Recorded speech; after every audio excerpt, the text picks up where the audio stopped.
Fethiye, sadece Ege'nin değil hemen hemen tüm Türkiye'nin yaz aylarında akın akın geldiği turistik ilçe. Göz kamaştıran doğal peyzajı, ender görülen doğası ve sıra dışı koyları. Sıra dışı olan konulardan bir tanesi de bambu üreticiliği. Yıllar önce çılgınca bir fikir ve iyi bir planlamayla yola çıkan Turgut Arıkan, Fethiye'nin Karagedik mahallesinde yaşıyor. Bugün Turgut ile dünyada binlerce türü bulunan güçlü ve esnek yapısıyla dikkat çeken bambular hakkında, barınma ihtiyacından mobilya yapımına, hatta yenebilen türlerinden kazanç kapısına kadar her şeyi konuşacağız.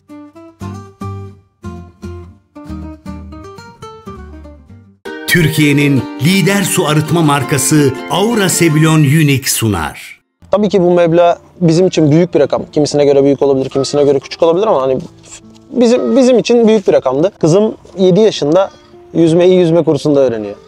Biz 6 yaşındayken babam bizi denize atmıştı, ablamla ikimizi. Biz kendimiz öğrenmiştik yüzmeyi. Bu ve bunun gibi yapamadığımız bir sürü şey olunca ne yazık ki rakamdan fedakarlık edip ailemizle, sevdiklerimizle beraber olma düşüncesi, içgüdüsü daha ağır bastı.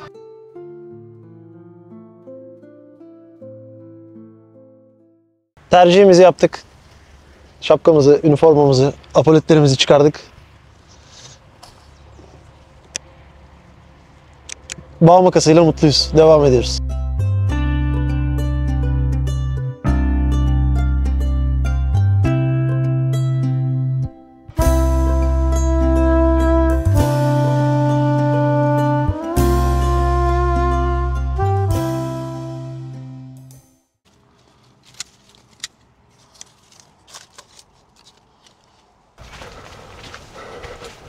Ya burada da şimdi böyle yürüyünce baksanıza şu yola. Yol görünüyor değil mi abi? Şuraya bak.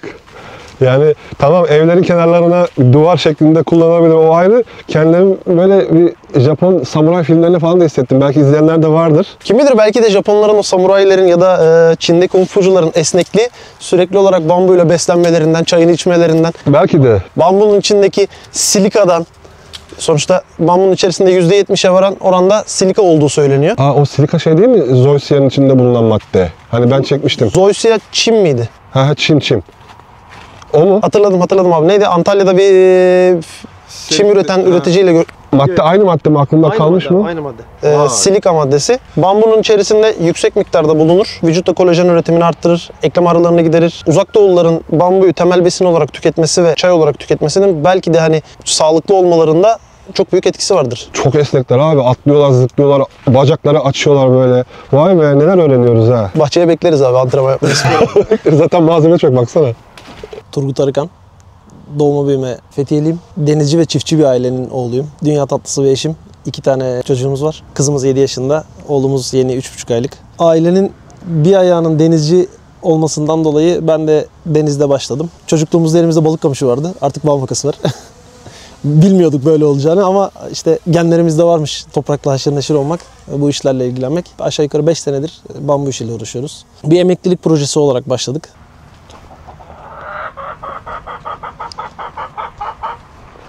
Tavuk da koymuşsun buraya birkaç tane. Kümesinde yapmışsın yani. Abi kümesi bambudan yapamadık ama tavuklarımızı büyütüyoruz. İnşallah uzun vadede bambudan bir ev yapacağız buraya. Şunlar ne güzel şeyler ya. Bir tane Yalova'da birini çekmiştim. Bir abi o Avustralya'da vuvuzela çaldığını söylüyordu ama bunun sanki ismi farklı bir şeydi ya.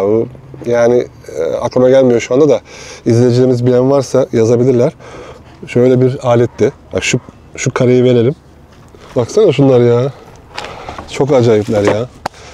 Şeyde tabii hep böyle yeme içmeden bizim videolarımızda yeme içme olmazsa olmaz. Kozak Yaylası'nda çok güzel bir yere bir davet almıştım. Kahvaltıya çağırmışlardı bizi. Bütün ne varsa reçeli, peyniri, yani doğal böyle zeytin, yumurta, her şeyi bambu tabaklarla servis etmişlerdi. Yani tok olsa bile insanın yiyesi geliyor. Daha o noktaya gelemedik. Bambularımızı yere dikip büyütebilirsek biz de aynısını yapmayı düşünüyoruz. Ama daha da önemlisi bambudan barınabilecek yapılar inşa etmek. Bambuyu bunun için yaygınlaştırmak en önemli hedefimiz. Biliyorsunuz geçen 2 sene önce 6 Şubat'ta deprem oldu. Dünyada bambuyu bu maksatla çok yaygın şekilde kullanıyorlar. Doğal afetlerden sonra hızlı bir şekilde hafif yapı yapmak için bir haftada bir tane prefabrike bambu yapıyı yapıp teslim ediyorlar ve insanların barınma sorunu hızlı bir şekilde ortadan kalkıyor. Yurt dışı videolarında karşıma çıkıyor hep. Herkesin de karşısına çıkıyordur. Hemen tak tak tak tak tak tak tak hop. Abi ev çıktı. Hong Kong'da gökdelenlere iskelet yapıyorlar. İskele yapıyorlar. Yani o kadar sağlam ve dayanıklı bir ürün. Şu an bizim ülkemizde biraz zor da hani nerede yapılacak veya işte betonun dışında bazı ekolojik ürünlere bile alışmamız daha zorken yani kaldı ki bambu yani. Ya şu 2 tane şey koymuşsun. Dikkatimi çekiyor. Nereden geçsen dikkatimi çekiyor. Bak şimdi. Ya papayalar. Papayalara bak ya. Papayayı artık bilmeyen kalmamıştı değil mi bizim tropik meyve videolarımızdan sonra? Herkes de tabii çekiyor da. Baksana bu papaya. 2 tane dikmiş. Diyor ki ya işte bahçemizde 2 tane diktik ya diyor papaya. Yani bak elma dikmemiş, armut dikmemiş, kivi dikmemiş, kiraz dikmemiş. 2 tane papaya diktik ya falan. Şunlara bak, görüntüye bak. O da bizim silahımız. Dikkat çeksin diye. Çok güzel ya. Ya bunun altında fotoğraf çekil, film çevir. Yani hiçbir şey yapma, altında dur, kitap oku, moral versin. Meyvesini yemeyelim ama değil mi? Yiyelim, o ayrı. Daha var değil mi? Buna biraz daha sanki. Bir tanesi belki olmuş olabilir şuradaki. Yaprağı da incire benziyor. Evin sıcak bir odasında bırakıldığı zaman 3-4 güne yenecek pozisyona gelecek bir bitki. Meyve. Zaten belli bu. Çok güzel ama Şu bir tık daha iyi. tatlı bir kavun gibi yani. Serada daha çabuk olgunlaşıyor tabii ama hani biz seranın içerisinde alan kapatmasın diye, daraltmasın diye mecburen dışarıya diktik. Evet. Hatta dikmedik bile, onlar saksıda kendisi oldu. Onun için yatıklar böyle. Şöyle abi, bunu sana veriyorum. Ah. Teşekkür ederim. Arada bir beni de düşündüğün için çok sağ ol.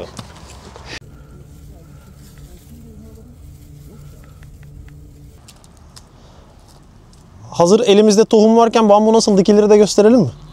Taze olması önemli tohumun. Çimlenebilir özellikte olması önemli. İstediğiniz yani tohumunuz ne kadar elinizde varsa, mevcutsa, ben çimlenmeme ihtimaline karşılık bolca koyuyorum ki bunların hepsi çimlenmeyebiliyor.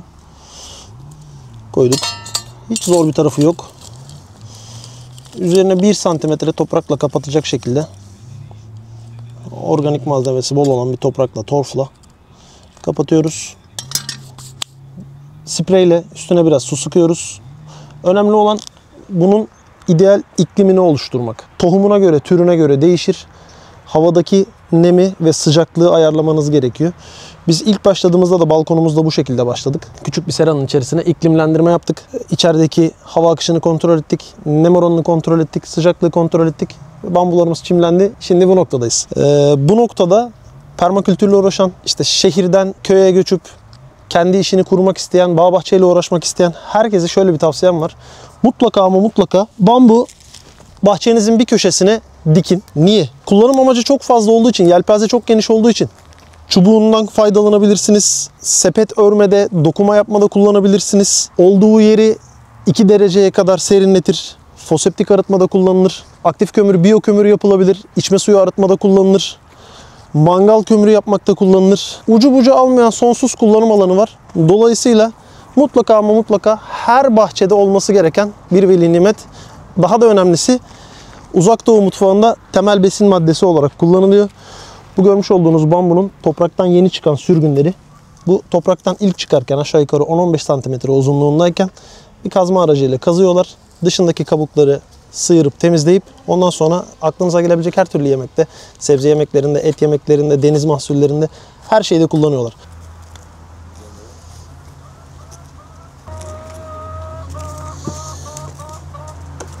Abi burası bizim aynı zamanda rehabilitasyon merkezi. Çalışırken arada bir böyle bir karnımızı doyurmak adına başka sebep olmadan arada bir mangalımızı yakıyoruz.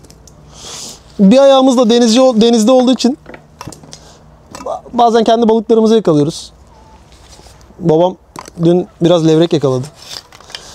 Onları pişiriyoruz, yiyoruz. Bazen bahçede tavuklarımız var, görüyorsun ama. Ben Şaban Arıkan, Turgut Arıkan'ın babası. 23 sene Deniz Çağrısı Fethiye Şube Başkanlığı yaptım.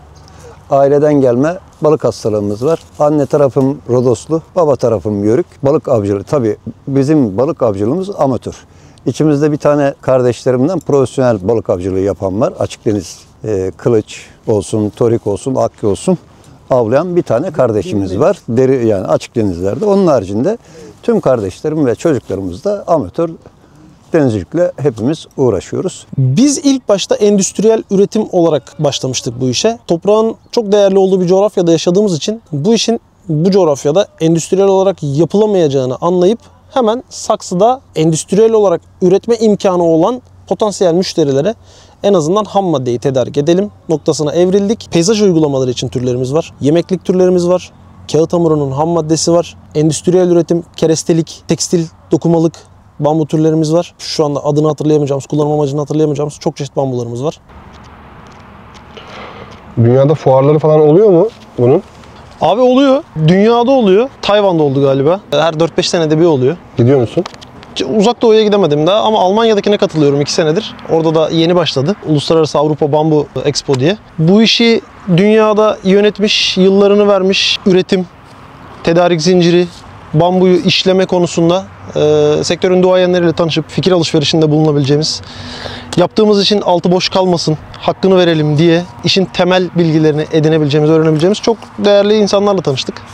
Mesela bunlara baktığında yani bu kadar böyle çaplı üretimin dışında hızlı kazanç getirebilecek, belki evde hanımların bile uğraşabileceği. Katma değerli ürün dediğimiz olay bu tarz olaylar. Endüstriyel üretim yapılamayacak yerlerde bahçenizde küçük bir bambu çiftliğiyle, ormanıyla bu tarz ürünler çıkarılabilir.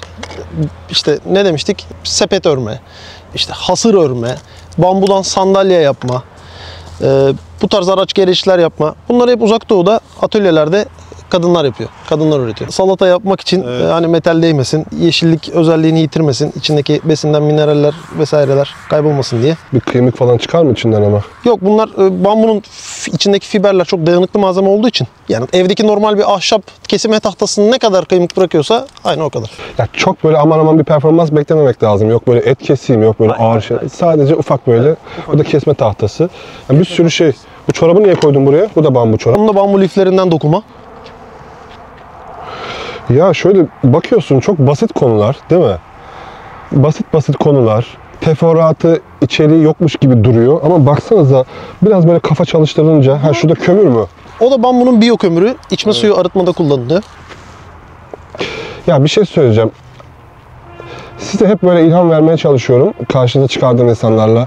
Ya hadi harekete geçin lütfen ya. Her şey hareketten başlıyor ya. Hani akıl veriyor gibi olmasın ama yani ne yapıyorsanız, her ne yapıyorsanız hadi harekete geçin ya. Kalkın. Vallahi devam ediyor hayat. Nefes alıyoruz. Devam ediyor hayat. Ne kadar güzel şeyler var. Ne kadar güzel insanlar çıkabiliyor karşımıza. Ne kadar kıymetli konular çıkabiliyor karşımıza. Gözlük de kaldı. Gözlük de güzel bir şey. Söylediğini tamamlayacak bir şey daha Buyurun efendim. hediye edebilirim. Bambu Türkiye'de belki Avrupa'dan önce yetiştirilen bir bitki. İstanbul'da sarayların arka bahçelerinde, Yıldız Sarayı'nda, Çırağan Sarayı'nda, Beylerbeyi Sarayı'nın arka tarafında bütün sarayların bahçesinde var. Ne için dikildiğini bilmiyorum. Henüz bir üzerine düşüp araştırma şansım olmadı. Avrupa'ya 1800'lü yıllarda gittiği biliniyor kayıt altında. Muhtemelen bize Avrupa'dan daha önce geldiğini varsayıyorum. Çünkü Osmanlı'nın Uzak Doğu ile ilişkileri Avrupa'dan daha öncesine dayanıyor ve daha iyi. Şimdi saraylarda da uzun zamandır olduğunu düşünürsek, sarayların inşa edildiği yılları hesap edersek, burada daha önce olan bir bitkinin bu zamana kadar neden üzerine düşülmediği ne yazık ki benim kafamda bir soru işareti. Biz sektördeki bu alanı doldurduk bir yerde. Turgut'un bu işlere başlaması, bizler denizle iç içe olduğumuz için küçükken Şövalye Adası'na giderdik. Şövalye Adası'nda sokarca balığı ve kefal avlardık. Dedesi bilhassa balık avlardı ve kamışla avlardık. O zamanlarda Fethiye'de kamış kültürü yok, bu profesyonel. Ne kullanıyorduk? Kargı kullanıyorduk. Bunun en doğrusu, en iyisi ne olur derken bambu.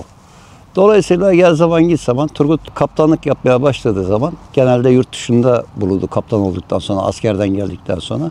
Dolayısıyla oradan kalan o merakla 150 çeşit kadar elimizde bambu oldu. Birazcık da hobi olarak başladı ama artık hobilikten çıktı. İnşallah her şey hayal ettiği gibi olur diyorum. İşin özü, sokarca balığıyla başlayan bambu hikayesi buraya kadar gelmiş oldu. Tabii bambu deyince insanların aklına gelen şey bu değil. Bunlar yaprakları. İnsanlar şöyle bir şey hayal ediyor. Bir fotoğraf gördüğünde veya işte internette bunu görünce evet bu bambu diyorlar. Belgesellerde böyle kocaman kocaman ormanları, dev gibi bambuları gördüğümüz için onu görmek istiyoruz tabii ki. İnsanlar yeni bir işe başlarken ilk önemli olan şey ekonomidir ya. Evet abi. Sen nasıl başladın? Özel değilse. Hiç özel değil. Kontratım biraz buna müsaade etti. Ben son 7 yıldır aynı işte çalışıyorum. Yazları 6 ay teknedeyim. Kışları 6 ay buranın organizasyonuyla ilgilendim. Biraz oradan gelen gelirimle, maaşımla bu işi döndürmeyi, kurmayı başarabildim. Hatta biraz idealist yaklaştık. Sadece bu iş için hatırı sayılır boyda bir tekneden kaptanlık teklifini, çok hatırı sayılır bir maaşı reddetmek durumunda kaldık. Çünkü bu işe inanıyoruz. Bu işin Türkiye'de bilinirliğinin, farkındalığının, faydalarının artmasını, bilinmesini istiyoruz. O hatırı sayılır yani çok gene özel değilse şimdi insanlar merak eder. Ben de izleyicilerim hani her şey bilsinler istiyorum. Şimdi izlerken düşünsene ben şimdi bir video izliyorum. O hatırı sayılır ne kadar abi? Yani 300 bin lira gibi bir rakam aylık. Kaptansın sen sonuçta. Evet. Sen onu reddettin. Hangi hesabı yaparak? Adım adım gitmeye çalıştık. Yani ilk başta bunların hepsini yapabilecek bir gücümüz, kudretimiz tabii ki yoktu. İşte ilk başta biraz tohum aldık. Aldığımız tohumları çimlendirdik. Çimlendirdiğimiz tohumlar büyüyünce, görsel vermeye başlayınca ve insanlar bununla alakalı ilgisini, talebini bize iletince bu bizi mutlu etti. Adım adım oradan biraz satınca elde ettiğimiz gelirle farklı türler edinmeye giriştik. Küçük bir arazideydik. Oradan daha büyük bir araziye geçtik. Zaman diliminde uygun kredi bulduk. Aldığımız krediyle şu görmüş olduğunuz yerdeki örtülerimizi aldık, saksılarımızı aldık, torfumuzu, toprağımızı aldık. Üretmiş olduğumuz bambuların hem çeşitliliğini arttırmaya devam ettik hem üretimi arttırdık. Tamamen düzgün bir planlama. Elinde senin bazı imkanların var ve yeni girdiğin işte de karşına işte ödüllendirmeler çıkıyor. Yani tebrikler çıkıyor. Aa nasıl olmuşlar çıkıyor ve yetiştirdiği şeyi görüyorsun. İkisini harmanlayınca sonra cesaret de ortaya çıkmış oluyor. Cesaret ortaya çıktı. Dolayısıyla hepsinin başında bir yola çıkma var. Aynen öyle. Niyet var. Evet. Yani biz o niyeti ettik. İlk adımımızı attık. Ondan sonrası zaten gerisi zor da olsa geldi. Zaten şimdi hep doğa severleri çekiyorum. Doğayla iyi uyum olan insanları çekiyorum falan işte kalbi temiz, kimseye bilerek zarar vermeyen, özellikle seçerek gidiyorum insanlara. Çoğu insan da bunu biliyor zaten. Bir de bunların içinde hep böyle bir mücadele var, tamam mı? Bu insanların hikayelerinde bir yola çıkma var. Kaymakamlığı bıraktı, şu çiftçiliğe başladı. Bunu bıraktı, şuna başladı. Şunu bıraktı, buna başladı. Hep böyle manşetlerle bizim videolarımızı izliyorlar. Şimdi senin de böyle bir olayın var abi. Yani akıl mantık almayabilir. Bazı insanlar diyebilir ki ya kafan çalışmıyor mu senin yani o bırakılır mı falan. Ama burada izlenen yol, tercih edilen şeyler farklı değil mi yani? Tamamen tercih meselesi. Para kazanmak için evimden uzaklaşmaya ve ne kadar da yaşarız bilmiyorum. Ömrümün kalan tarafında mutluluğumdan feragat etmek istemedim. Eşim çok fedakarlık yaptı benim bu iş sürecinde. Mesela? Ya her şeyden önce o da zamanından bana vermek zorunda kaldı. Çünkü biz birlikte yapabileceğimiz hiçbir şeyi son 4 senedir, 5 senedir yapamadık ne yazık ki. Son 5 senemin çoğunluğunu burada geçirmemden dolayı. Evet. Yani eşlerle ilgili uyum konusu da başlıca bir konu. Çok da mesaj geliyor. Ya Murat kafama göre birini de bulabilir misin bana? Ya şu videonda şunu izledim bana onu ayarlar mısın falan gibi mesajlar da geliyor. Dolayısıyla burada eşlerin uyumu konusu kocaman bir başlık yani. Ya sağ olsun biz çok uyumlu bir çiftiz. Desteği olmazsa olmazdı bu işler. Kendisine de buradan bir kez daha teşekkür etmiş olayım. Evet anlaşılıyor. Bazı değerli kıymetli işlerin nasıl ilerlediği anlaşılıyor yani. Zamanı kaybettikten sonra, ailenden uzak kaldıktan sonra, arkadaşlarından, kendi memleketinden uzak kaldıktan sonra kazanılan paranın çok da bir anlamı kalmamış oluyor. Mesela bu işlerle uğraşırken böyle bir arkadaş ortamı var mı burada? Ya akşam şöyle gelin de şurada bir mangal yapalım falan. Arada bir oluyor. Olmuyor değil. Öyle keyifli değil mi işte? Hedeflediğimiz o sosyal yaşam. İşte tamam. Ya bu arada hani kaptanlığı da kötülemiyorsun. O da ayrı bir değer. Ama Ya senin o da- tercihin bu olmuş. Denizcilik sektörünün, yat kaptanlığının ya da herhangi bir mesleğin denizcilikle alakalı en büyük sıkıntısı 40'lı yaşlarda, 50'li yaşlarda bir karar vermek zorunda kalıyorsunuz. Çünkü çocuklarınız belli bir yaşa geliyor ve siz eşinizden, çorunuzdan, çocuğunuzdan, arkadaşlarınızdan uzak mı kalmaya devam edeceksiniz? Yoksa karada bir iş yapıp orayı tamamen bırakacak mısınız? Ben biraz şanslıydım. İşte ben bu işi sorduklarında ya bu işi niye yapıyorsun dediklerinde emeklilik projesi olarak yapıyorum diyorum. Bunlar da böyle ne güzel böyle ev ortamı gibi bir görüntü sağlıyor. Sanki halı serilmiş gibi. Bu arada niye seriyorsun bunları? Yabani ot çıkmasın ve bambunun saçak kökleri toprağa geçmesin diye. Çünkü bambunun şu saçak kökleri, şurada görünen, buradan saksıların altından çıkan saçak kökler toprağa bağlandığı zaman bambuyu hareket ettiğinizde bunları koparıp alıyorsunuz. Onları koparıp aldığınız zaman bitki bir strese giriyor, susuzluk yaşıyor. Çok detay var ya. Fuarlar oluyor, fuarlara gidiyorsun. Bir işe başlıyorsun, para kazanacaksın ama altını çok iyi doldurman lazım. Yani mesela bu işin dünyada yönetimini yapanlar gibi bir şey var mı? Yani elinde olanlar, iyi yapanlar. Bu işi dünyada iyi yapanlar şöyle, burada biraz teknik bilgi vereyim size. Dünyada 50 senedir bambuyu endüstriyel olarak işleyen Çin gerçeği var. 3,5 milyon hektar doğal bambu ormanları varmış. Üzerine 4 milyon hektar da kendileri oluşturmuşlar.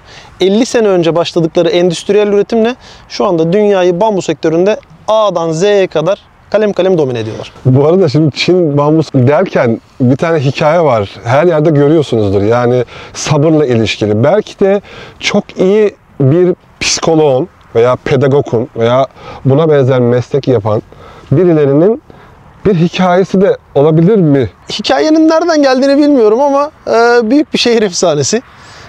Hikaye de şu. Önce ağacın tohumu ekilir, sulanır, gübrelenir. Birinci yıl tohumda herhangi bir değişiklik olmaz. Tohum yeniden sulanıp gübrelenir.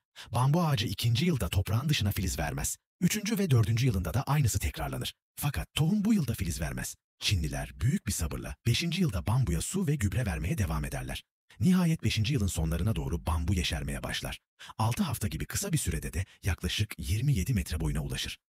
Çin bambu ağacı 27 metre boyuna 6 haftada mı yoksa 5 yılda mı ulaşmıştır? Tabii ki 5 yıldır. Büyük bir sabırla ve ısrarla tohum 5 yıl süresince sulanıp gübrelenmeseydi, ağacın büyümesinden hatta var olmasından söz edebilir miydik? Başarının şartları her zaman çok basittir. Bir süre için çalışın, bir süre için tahammül edin, her zaman inanın ve hiçbir zaman geri dönmeyin. Hikaye bu abi. Komik. Bambunun tropik bambu mu, soğuk iklim bambusu mu olduğuna dayanaraktan tropikler 3 günde 4 günde çimlenir. En zor çimleneni soğuk iklimde büyüyen bambular 2-2,5 ay gibi süreçte çimlenir. Şehir efsanesinin bir tane doğru yanı var. 5 sene muhabbeti. Çünkü bambu çıktıktan sonra ulaşabileceği maksimum boya 5 ila 7 senede ulaşır tarafı kısmen doğru. Onun haricinde tamamen yanlış bilgi. Belki o tarafını aldılar ama güzel de bir hikaye ortaya koymuşlar diyelim. Güzel motivasyon hikayesi. Motivasyon hikayesi olmuş. Peki senin burada geçen sene ektiğin bir saksıda olan öyle bir tane Tabii ki gösterelim. 8 ay 9 ay. Bunlardan herhalde bir tanesini gösterirsin. 8 ay önce ektim. Bir sene önce ektim. Bu hale geldi şu anda. Bizim de böyle şaşıracağımız. Ama şimdi ben bir bambucuyla konuşunca bu bambu kamera yukarı çıkmış. Bir bambu videosu çekmek için geldiğimde sorduğumda böyle bir durum çıktı ortaya. Hangisi? Şimdi bu ne zaman ekildi? Geçen sene yazın sonunda ekildi. 2024 yazın. Yani bir senede bu hale geldi. Bir sene bile değil, 6 ay. Tamam, o zaman bir haftada filiz verdi. Bir haftada filiz verdi. 6. ayında bu şekilde. Şuradan size kardeşlenmişini göstereyim. Şu. Tohumdan çıktığında, çimlendiğinde muhtemelen şu çıktı. Bu ikinci kardeş. Şu arada gördüğünüz ikinci kardeş. Bu da üçüncü kardeş. Hepsinin arasındaki ciddi kalınlaşma farkını görüyorsunuz. Evet. Kitlelere ilham verebilecek bir işle uğraşmaya başladığımızı fark ettim bu işe başladıktan sonra. Çok büyük bir ilgi var. Ve bu ilgi, motivasyon bizi de daha fazla bu işe sarılmamıza, derinlemesine içine girmemize vesile oldu. Merak eden, arayan, soran insanlarla bilgi paylaşmaktan mutlu oluyoruz. Zaten hayatın amacı da bu olduğunu düşünüyorum bir yerde. Hani günün sonunda mutlu olabilmeyi başarmamız gerekiyor. Bambunun kısa vadede nasıl en hızlı gelir getireceği konusu, peyzajda separatör olarak uygulanacak bambular çoğaltılıp hızlı bir şekilde kazanç kaynağı yaratılabilir. Biz ilk girdiğimizde Türkiye'de olmayan çeşitleri getirelim, farklı kullanım alanlarına sunalım diye başladık. Ama sonrasında villalarda, otellerde ev sahiplerinin ya da işte işletme sahiplerinin bir yandaki haneyle, işletmeyle arayı bölelim, separatör olarak uygulayalım düşüncesiyle bize gelmeleri neticesinde separatörlük turları da edinmeye başladık. Separatör olarak çok güzel bir görsel oluşturur. Bu bölgede, bu coğrafyada herkesin mütemadiyen uyguladığı bazı bitkilere alternatif kartopundan, limon çamından, leylendiden sıkılanlara bambuyu öneriyoruz. Niye? Leylendiyi dikiyorlar, limon çamını dikiyorlar. Belirli bir süre bekliyorlar. Ağaç büyüyor. Ondan sonra aradan bir tanesi kuruyor. Görsel bozuluyor. Bu sefer onu da tamamlıyorlar. Birkaç sene bekliyorlar. O diğerlerine erişiyor. Bu sefer 3 metre ileriden başkası kuruyor gibi komik bir olay oluyor. Bambuda böyle bir şey söz konusu olmaz. Bambuyu yere diktiğinizde, bu tür için konuşuyorum, koşturan cinsler için, baharın yılda bir kere sürgün verir. Havanın sıcaklığına, iklim şartlarına göre bu Mart olur, Nisan olur, Mayıs olur. Buna istediğiniz gibi şekil verebilirsiniz. Yan dalları alabilirsiniz. Üstünü alabilirsiniz. İstediğiniz formda ve boyda tutabilirsiniz. Beğenmediniz mi? Ertesi sene bir önceki seneki sürgün bambuları, yetişkin bambuları kesip o sene gelen taze sürgünleri bırakıp yeni bir görsel oluşturabilirsiniz. Bambunun nasıl çoğaltılabileceği merak konusu. Bambunun 3 tane türü var. Koşturan türler, kümeli büyüyen türler. Hem koşturan hem kümeli büyüyen. Bu koşturan bir tür. İngilizcesi runner dediğimiz bir tür. Rizom toprağın içinden yumuşak bulduğu noktada ilerleyebildiği kadar ilerler. Böyle devam eder. Bunu çoğaltmak çok kolaydır. 15-20 santim uzunluğunda böyle sağlıklı bir rizomu kesip nemli bir organik malzemesi bol olan toprağa diktiğiniz noktada şu görmüş olduğunuz gözler, bunların en az 2 ya da 3 tanesi baharda sürgün verir ve aynı şekilde buralardan kök üretir, yürür gider. Bambunun ürün pazarı olarak kullanım amaçları çok geniş olduğu için eğer ki endüstriyel üretim yapamıyor iseniz, kendi işimi kurayım, halihazırda yapmış olduğum işten sıkıldım düşüncesi içerisindeyseniz bambu muazzam bir seçenek olabilir. Hiç heybesi kadar köpek değil abi. Şeyi yok yani. Peki hız meselesi nedir? Çok hızlı büyüme olayı ne açıklarsın bir bambucu olarak yani? Bambunun hızlı büyüdüğü doğru. Büyüme sesi duyulan bir bitki. Büyürken çatır çatır çatır çatır çatır resmen böyle o sesi duyulan bir bitki. Bu gördüğünüz dünyanın en büyük bambusu. Dendrocalamus sinensis.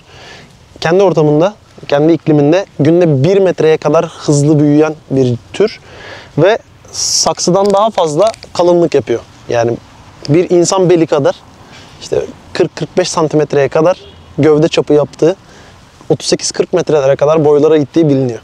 Eğer öyle bir şey yapıyorsa evin 4 tarafına böyle kolon şeklinde bir şey de olur yani. Yapılabilir. Davul yapıyorlar gövdesinden. Ya tabii Latin isimleri var bunların hepsinin. Çok böyle hani anlaşılabilmesi için mesafe aynı olsun diye girmeyelim dedim. O da anlayışla karşıladı sağ olsun. Bu da tohumdan çıkardığımız bir bitki. 4. yaşında ve ben bunu birkaç kere çoğalttım. Birkaç kere çoğaltmama rağmen gayet hızlı büyüyen bir tür. Bu 4. yaşında. 4. yaşında. 4 yaş aşağıda değil de bak 4 yaş yukarıda ne hale gelmiş. Evet. Koç. Otobüs gibi ya, şuna bak ya.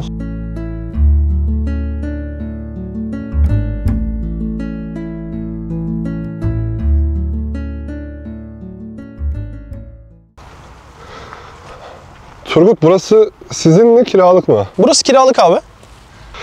Kendi yerin de var olduğunu söylemiştin. Neden böyle bir şey tercih ettin? Burası mı uygundu? Diğerim hemen çok yakında. Buraya 150 metre kuş uçuşu mesafede ama orası küçük bir arazi. Orada başladık. Kendi yerimiz bize yetmeyince mecburen yakında bizi zaman olarak bölmeyecek daha büyük bir yer arayış içerisindeydik. Burası denk geldi. Gayet de iyi oldu. Evet, güzel. Şunları görünce aklıma şey geldi. Yani bunlar dökülüyor, işte bakımı yapman lazım, aşağıya düşüyor ama sonuçta toprağa karışıyor, torf oluyor değil mi? Bir zararı yok. Torf oluyor. Şimdi yetiştiremedik. Bir dal öğütme makinesi alıp bunların hepsini dal öğütme makinesinden geçirip burada tamamen organik madde olarak bırakacağız. Peki, ya şunlara baksana. Şu an tam narenciye zamanı. Şu limonlara bakar mısınız? Her taraf limon. Yani her gördüğünüz bahçede burada mutlaka böyle domates sarısı bile olsa hemen böyle başında bir tane böyle bir limon ağacı, portakal ağacı dikilmiştir. Yani hiçbir şey dikmese bile düşmüştür yani zamanında. Bunlar biraz farklı limon. Bir tanesi İtalyanların limoncello yaptığı, limon likörü yaptığı limon çeşidi. En baştaki Sorrento yazan. Diğerleri de sarmaşık limon. Bu. Hem yedi veren hem sarmaşık. Bunu bir asma bağına bu şekilde çardak şeklinde üzerine ağdırıyorlar. Bunu kopardın. Ben bu arada hastayım bu arada. Belki sesimden anlaşılmıştır. Aroması da çok güzel bu arada. Yani videonun sonunda ben bunu götüreyim. Peki tohum soruyorlar. Veya soruyorlar mı sana? Hani Çok mesaj geliyor Instagram'dan. Tohum soruyorlar. İşte tohum satışınız var mı ya da tedarik edebilir miyiz? Tohum lütfen almayın, denemeyin. Niye? Tohumun çimlenebilir olması için taze hasat edilmiş olması lazım ve hasat edildiğinde size soğuk zincirle ulaştırılması lazım. Çünkü bambu hava yüksek sıcaklığa maruz kaldıysa çimlenebilme özelliğini yitiriyor. Türkiye içerisinde bulabileceğiniz tohumlar da ne yazık ki bayatlamış tohum olur. Umutlarınız çöpe gider. En çok yıpratan tarafı da aylarca bekleyip bizim bambu tohumlarımız çimlenmedi olayıdır. Niye bambu tohumunu denemeyin diye söylerken onun da altını doldurayım. Bambu türüne göre dünyada 80 ila 100 senede çiçek açan ve tohum veren bir bitki. Ve hangi yılda, hangi zamanda, dünyanın neresinde, hangi bambunun, hangi türün tohum vereceği, çiçek açacağı belli olmadığı için sizi bambu tohumumuz var diye, hani işte bambu tohumu falanca türün bambu tohumu var gibi gördüğünüz ilanlara kesinlikle aldanmayın, dolandırılırsınız. Ana kazanç kapımız bizim. Hedefimiz elimizdeki fidanları hızlı bir şekilde çoğaltıp peyzaj uygulamaları için, separatörlük uygulamaları için, endüstriyel üretim için, tekstil üretimi için, işte müzik araç gereçleri vesaire için bu işi endüstriyel olarak işlemek isteyenlere saksıda fidan şeklinde satıp gelir kapısı yaratmak. Fethiye Belediyesi ile bir işbirliği içerisine girmek üzereyiz.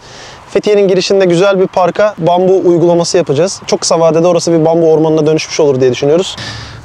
Bambuyu çoğaltırken rizomlar kurumasın diye bazen bunun içine su doldurup rizomları içinde tutuyoruz, nemli tutuyoruz. Sonra bunun içinden alıp dikiyoruz. Ya da bazen toprak vesaire torf taşımaya. Böyle bunu ben kendim yaptım, böyle damperi mamperi hepsi internetten bulduğum videolardan, resimlerden. Kabataslak benzettik bir şey. Çok iş görüyor, güzel. Turgut ya hakikaten hani esnekliği konuşuyoruz ya, esnek şuna bak ya. Kırılmıyor hakikaten de ha. Bak. Hakikaten esnek yani. Hani arabaya koyarken falan böyle kırılmaz yani. Bak. Çinlilerin bununla alakalı bir atasözü var. Be like bambu. Yani? Bambu gibi ol. Esnek ol. Esnek ol. Rahat ol. Vay. Esnek olduğu kadar dayanıklı bir malzeme. Şöyle göstereyim. Ben daha bunu 2 gün önce kestim. Neredeyse bükemiyorum. O kadar sert ve dayanıklı bir malzeme. Geçen sene biz bu büyük bambuyu yerinden sökerken vinçle kaldırdık. Ve yaprakların ağırlığından, bu yapraklar budanmış hali. O kadar çok yaprağı vardı ki yaprağın ağırlığından bambunun taçı en üstü yere değecek kadar neredeyse bir ters U harfi gibi esniyordu.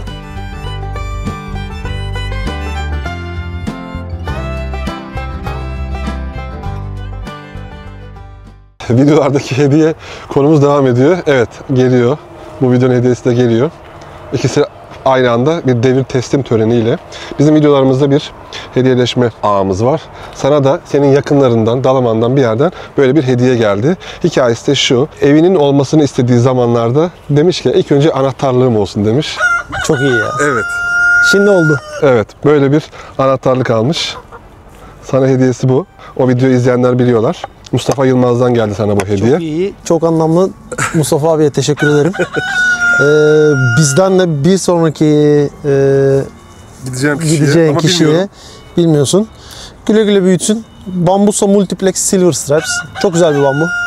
Çok boya gitmez. İstilacı olmayan bir tür. Yemyeşil, güzel. Şöyle bir güzel yaprakları var. Güle güle büyütsün. Değerini, kıymetini bilsin. Bir bambucunun hediyesi ne olur? Bambu olur değil mi?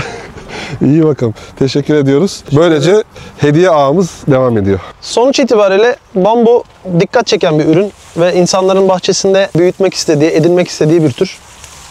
Bize soruyorlar bambuyu ne zaman dikmeliyiz? Ben de diyorum ki Amerikalıların bir lafı var. Bambuyu dikmek için en iyi zaman 20 sene önceydi. İkinci en iyi zaman ise şimdi. Geç kalmayın, dikin. Türkiye'nin lider su arıtma markası Aura Sebilon Unique sundu.